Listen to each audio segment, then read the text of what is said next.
Hey para sudaners, kumaha kabarna? Damang sadana dengan saya si Otong kembali lagi di channel Ningali Film. Pada episode kali ini kita akan membahas alur cerita dari film Pemilik Pedang Legendaris untuk bagian yang ke-8. Dan tidak usah berlama-lama lagi, mari kita mulai ceritanya.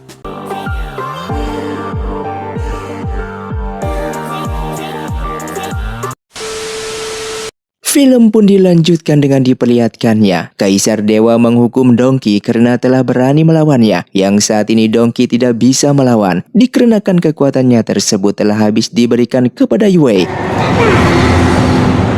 Tak lama kemudian Jinong pun dipanggil dan saat ini ketua suku ujian diserahkan kepadanya. Donkey lalu dipenjara sebagai tahanan dan Jinong datang menghampirinya dengan meminta maaf kalau sekarang ia yang menjadi pemimpin suku ujian. Di sini Donkey tidak menyalahkannya karena bagaimanapun juga ia memang sudah tidak ingin bekerja untuk Kaisar Dewa. Sesaat ia mengatakan jika suatu saat nanti apa yang telah dilakukan oleh Jinong saat ini adalah salah. Ia pun memintanya untuk kembali ke jalan yang benar sebelum semuanya telah terlambat.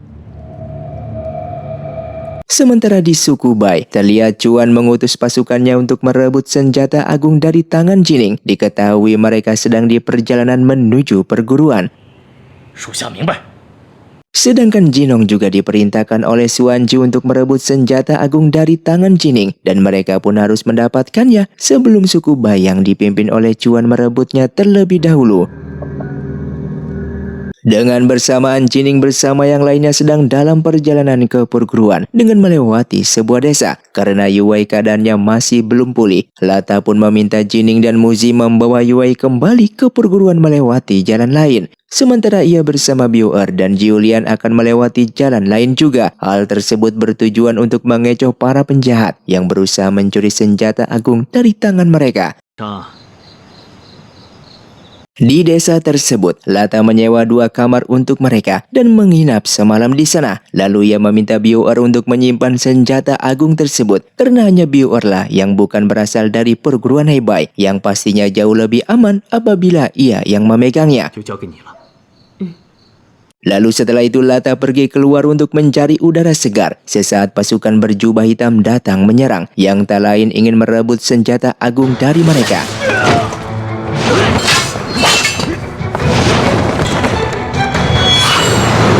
Sedangkan Bioer beserta Julian berhasil dilumpuhkan dan pasukan berjubah hitam menjadikan Julian tawanan supaya Lata menyerahkan senjata agung tersebut. Dengan tidak ada pilihan lain, Lata pun menyerahkan benda tersebut sebagai pertukaran. Namun senjata agung berhasil diambil bersamaan dengan Julian yang ikut diculik. Ternyata pasukan tadi merupakan orang suruhan dari Xuanji. Ia juga sengaja menculik Julian untuk diserahkan kepada Jinong karena ia tahu Jinong sangatlah mencintainya. Singkatnya Lata bersama Bioer kembali ke perguruan untuk melaporkan kalau senjata agung yang mereka dapatkan telah dicuri. Bahkan Julian juga ikut diculik. Namun mereka tidak tahu penculiknya itu siapa karena pasukan itu menggunakan jubah dan penutup wajah. Lalu pemimpin perguruan yang mendengar hal tersebut meminta mereka untuk tetap tenang sambil memikirkan jalan keluarnya. Tak lama kemudian Master Chan datang ke sana yang tiba-tiba ingin menghukum Lata karena gagal membawa senjata agung dan mengakibatkan Julian diculik.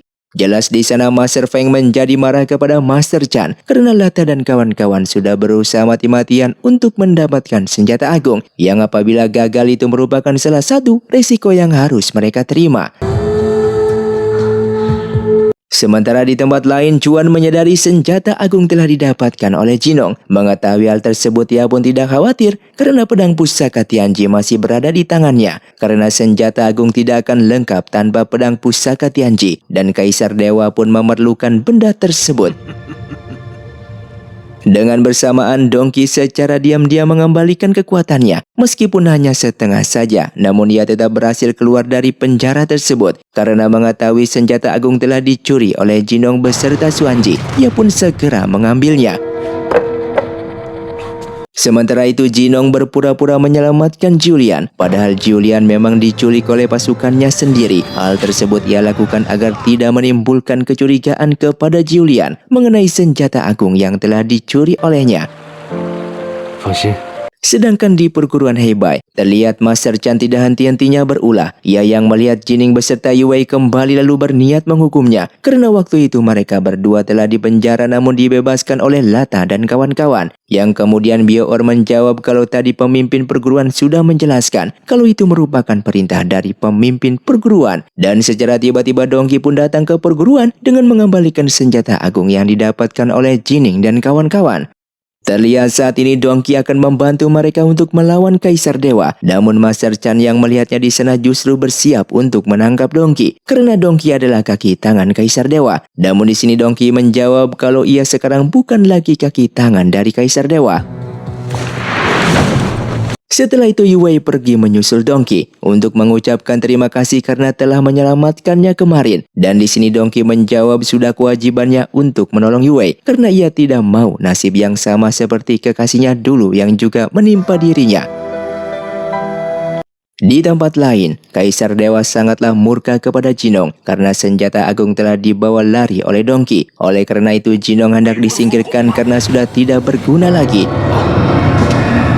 Tak lama kemudian Xuanji pun datang ke sana untuk menolong. Namun ia dengan sangatlah mudah dibunuh oleh Kaisar Dewa. Dan setelah itu Kaisar Dewa memasuki tubuh Jinong. Sehingga Kaisar Dewa bisa sesuka hatinya melakukan apapun menggunakan tubuh barunya tersebut. Dengan waktu bersamaan, pemimpin perguruan menyadari jika aura milik Kaisar Dewa tiba-tiba menghilang. Ia pun menyadari jika Kaisar Dewa telah memasuki tubuh seseorang. Karena tidak tahu siapa yang dirasukinya, mereka pun harus berhati-hati lagi. Sementara saat ini Yue tiba-tiba dirasuki jiwa Qiu dari kekuatan Dongki yang saat ini berada di tubuhnya. Tak lama kemudian Jining yang melihatnya berusaha untuk menyadarkan Yue. Namun Yue sudah dikendalikan oleh kekuatannya tersebut dan justru balik menyerangnya. Beruntungnya pemimpin perguruan segera datang ke sana untuk menyegel Yue. Di tempat lain, Jinong yang telah dirasuki oleh Kaisar Dewa saat ini datang ke Sukuji untuk bertemu dengan ayah angkatnya Jinong. Tanpa basa-basi ia pun langsung menyerangnya dan langsung bertanya kenapa Sukuji di saat dulu membunuh orang tuanya. Kemudian ayah angkatnya berterus terang, yang dimana di saat dulu ayah kandung Jinong datang ke Sukuji untuk mencuri kitab bela diri. Namun hal tersebut disadari oleh ibunya Jining, sehingga semua pasukan Sukuji langsung menyerang. Waktu itu ayah kandungnya tersebut tidak dibunuh karena Sukuji merasa kasihan melihatnya. Namun beberapa hari kemudian ia pun datang kembali sambil membawa anaknya yang tak lain adalah Jinong. Di sana ia tetap memaksa ingin mengambil kitab bela diri milik Sukuji karena ayah kandungnya itu mengetahui kalau kitab bela diri itu berasal dari Sukuyo, sehingga semua orang-orang Sukuji melawannya yang menyebabkan ia tewas terbunuh. Karena merasa bersalah, ayahnya Jining yang merupakan pemimpin Sukuji pun berencana untuk membesarkan Jinong. Bahkan di saat dulu ayah kandungnya Jinong itu telah banyak membunuh orang-orang dari Sukuji. Maka dari itu sekeras apapun Jinong ingin menjadi bagian dari Sukuji tetap tidak bisa. Sesaat ayah angkatnya di sini menyadari di hadapannya ini bukanlah Jinong, melainkan Kaisar Dewa. Di tempat lain, Yue pun telah terbangun. Ia pun bertanya ada apa sebenarnya, karena ia tidak bisa mengingat apa yang telah ia lakukan barusan. Dan di sini Jining tidak menceritakan kalau Yue telah dirasuki oleh jiwa Qiu. Lalu Jining menemui Lata bersama Muzi dengan meminta mereka untuk merahasiakan apa yang telah mereka lihat kepada Yue, karena ia tidak ingin Yue menjadi khawatir dengan dirinya sendiri.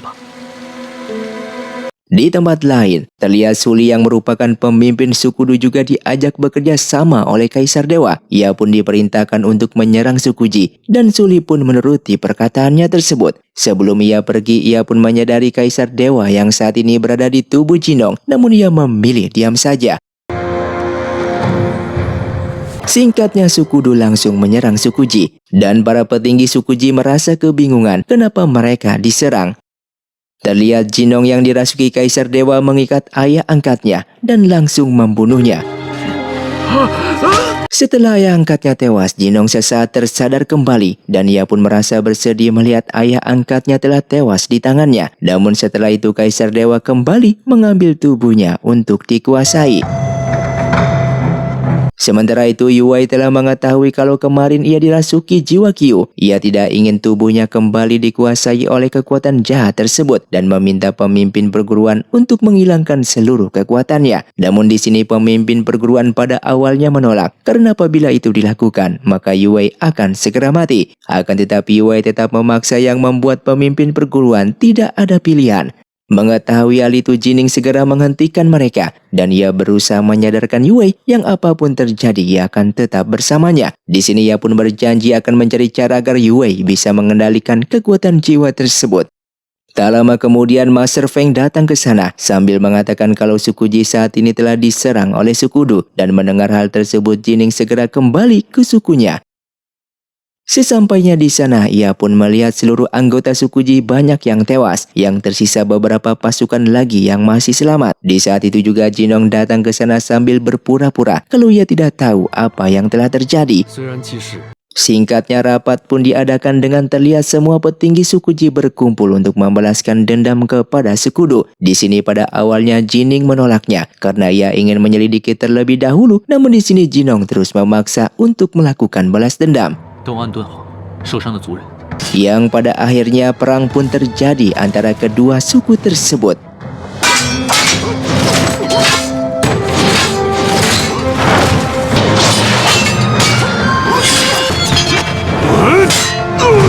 Terlihat Jining menggunakan teknik 1000 pedang dan berhasil mengalahkan Suli. Setelah itu Suli yang sudah tidak berdaya memohon kepada mereka untuk membunuhnya. Namun di sini Jining bertanya siapa yang menyuruhnya untuk menyerang suku Ji, dan Suli yang hampir saja buka mulut kalau ia disuruh oleh Kaisar Dewa. Akan tetapi sesaat Jinong segera meminta Jining untuk membunuh Suli demi balas dendam. Dan pada akhirnya Jining melepaskan Suli dengan menyuruhnya untuk pergi. Karena hal tersebut Jinong menjadi marah kepada Jining dengan mengingatkan akan kematian ayah Jining yang dibunuh oleh Suli di waktu dulu. Setelah itu Jining dan Yuwei memilih untuk kembali ke perguruan karena suku Ji saat ini sudah terasa cukup aman, sehingga ia pun berpisah dengan Jinong. Di saat dalam perjalanan Suli menghampirinya, bukan untuk balas dendam melainkan berterima kasih karena tidak membunuhnya. Di sini ia pun mau membocorkan sebuah rahasia kalau Kaisar Dewa merasuki tubuh Jinong. Namun belum sempat ia mengatakan hal tersebut, tiba-tiba Suli dibunuh oleh seseorang yang tak lain adalah Kaisar Dewa. Sesaat Yuwei melihat bekas luka di tubuh Suli dan menyadari serangan itu hanya dimiliki oleh Jinong, dan bahkan ia hafal teknik bela dirinya. Singkatnya Lata pun dipanggil oleh Master Ming yang merupakan pemilik perguruan Heibai. Di sini Master Ming atau tetua Su ini memberikan sebuah batu mutiara yang berguna untuk mencari tahu siapa pemilik jiwa Qiu yang katanya berada di perguruan Heibai. Lata yang sudah mengetahui Yuwei pemilik jiwa tersebut memilih diam karena ia juga tahu Yuwei bukanlah mata-mata dari Kaisar Dewa. Kemudian ia pun membawa batu mutiara tersebut dan tak sengaja bertemu dengan pemimpin perguruan dan Master Feng yang membuat seketika batu mutiara langsung bersinar yang menandakan pemimpin perguruan dan Master Feng memiliki jiwa Qiu yang merupakan mata-mata dari Kaisar Dewa. Setelah itu ia pun pergi menceritakan hal tersebut kepada Muzi, dan mereka berdua pun tentu saja tidak mempercayai kedua master mereka merupakan mata-mata, sehingga ia akan menyelidiki dahulu semuanya ini. Hingga di malam harinya Muzi menjadi bingung dan masih tidak percaya, dan dari arah belakang Master Chan menghampirinya dengan berkata kalau ia juga curiga terhadap pemimpin perguruan yang merupakan pemilik jiwa Qiu. Untuk membuktikan semuanya ini, Muzi dipinta untuk menyelinap masuk ke dalam ruangan milik pemimpin perguruan dan mengambil batu ingatan di sana. Dengan begitu mereka bisa tahu apakah pemimpin perguruan memang benar mata-mata atau bukan. Setelah itu Muzi langsung melakukannya dan melihat batu ingatan milik pemimpin perguruan yang ternyata memang benar kedua master kepercayaannya itu adalah mata-mata dari Kaisar Dewa.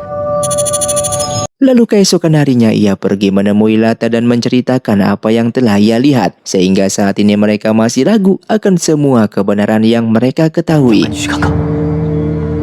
Sesaat semua murid berlari menuju lapangan, yang ternyata semua murid bersama Master Chan menangkap pemimpin perguruan dan Master Feng karena terbukti memiliki jiwa Qiu yang merupakan mata-mata dari Kaisar Dewa. Tak lama kemudian pasukan suku Bai yang dipimpin oleh Liu datang ke sana dan menangkap pemimpin perguruan karena menurut informasi dari Master Chan, pemimpin perguruan dan Master Feng adalah mata-mata. Singkatnya, Master Chan hendak mengadili dan menghukum kedua master tersebut atas tuduhan mata-mata Kaisar Dewa. Hukumannya tidak lain menghilangkan kekuatan pemimpin perguruan dan Master Feng. Lalu setelah itu dipenjara sampai mati. Namun di sini semua murid tidak setuju karena bagaimanapun juga pemimpin perguruan sangatlah baik kepada mereka. Yang kemudian Lata dan Muzi mengatakan jika Master Chan tidak berhak menghukum mati seseorang karena ia bukan pemimpin perguruan, melainkan masih ada Master Ming yang merupakan pemilik perguruan Haibai yang harus menyelesaikan semua masalah saat ini. Setelah itu Jining bersama Yue menghampiri pemimpin perguruan dan Master Feng menggunakan portal dimensi milik Ming Er. Di sini mereka tahu jika pemimpin perguruan tidak mungkin mata-mata, melainkan pasti dijebak oleh Master Chan. Dan Master Feng membenarkan hal tersebut karena batu ingatan milik pemimpin perguruan pasti sudah dipengaruhi atau ditukar dengan yang palsu. Terlebih lagi ia dengan pemimpin perguruan tidak memiliki jiwa Q seperti apa yang dituduhkan. Dan di sini pemimpin perguruan mulai mencurigai dengan mengatakan jika pasti Master Chan tidak sendiri melakukan semua ini. Ia pun mencurigai jika di perguruan pasti ada seseorang yang lebih berkuasa yang ikut membantu pergerakan Master Chan, sehingga mereka pun mulai mencurigai ketua Ming pemilik perguruan, namun mereka tidak memiliki bukti untuk menuduhnya.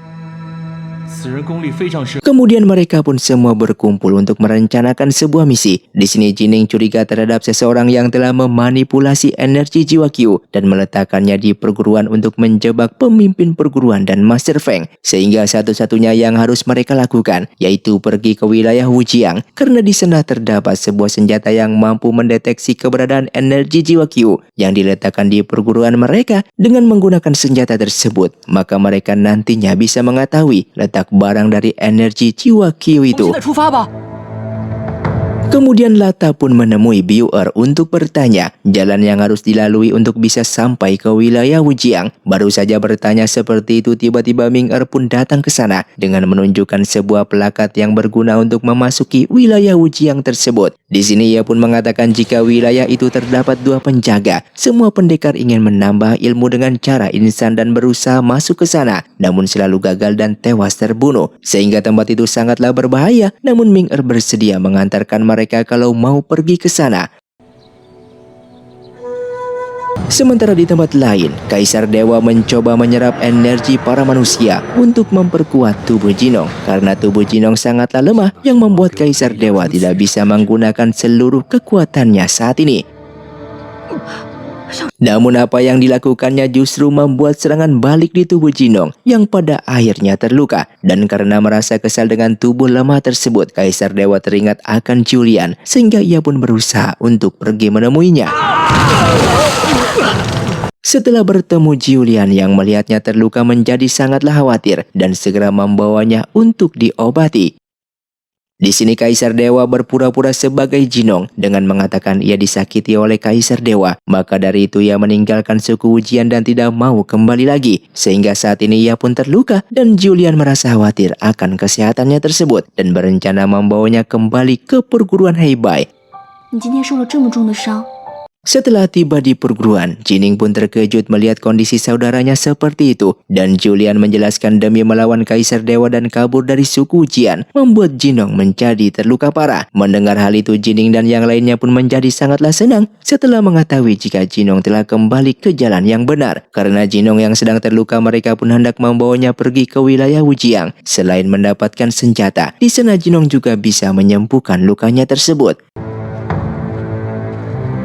Singkatnya di perjalanan, mereka berhadapan dengan badai pasir yang seketika menyerang yang membuat mereka semua terpisah.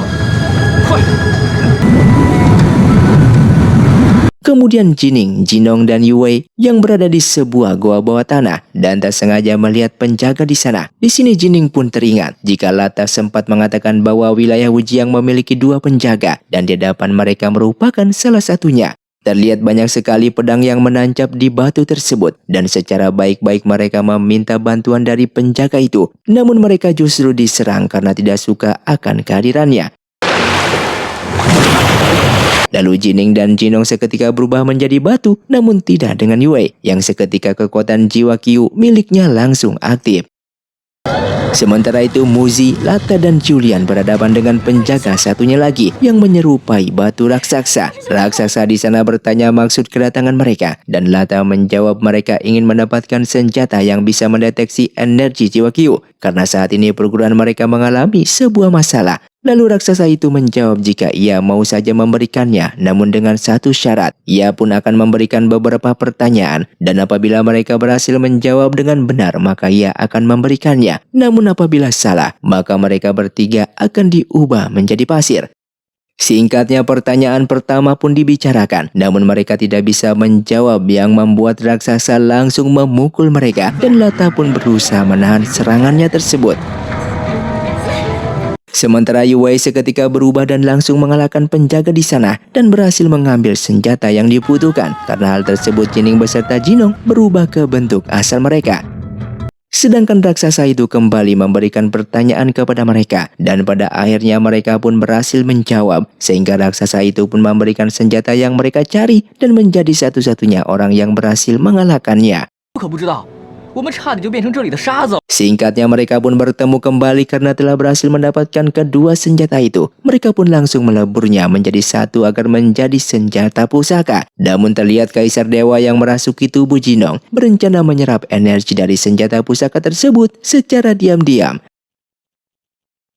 Dan film pun bersambung. Terima kasih untuk kalian yang sudah menonton video ini sampai habis. Sampai jumpa di video selanjutnya. Saya pamit urang dari Ningali Film. Si Otong undur diri dan salam Sundanes.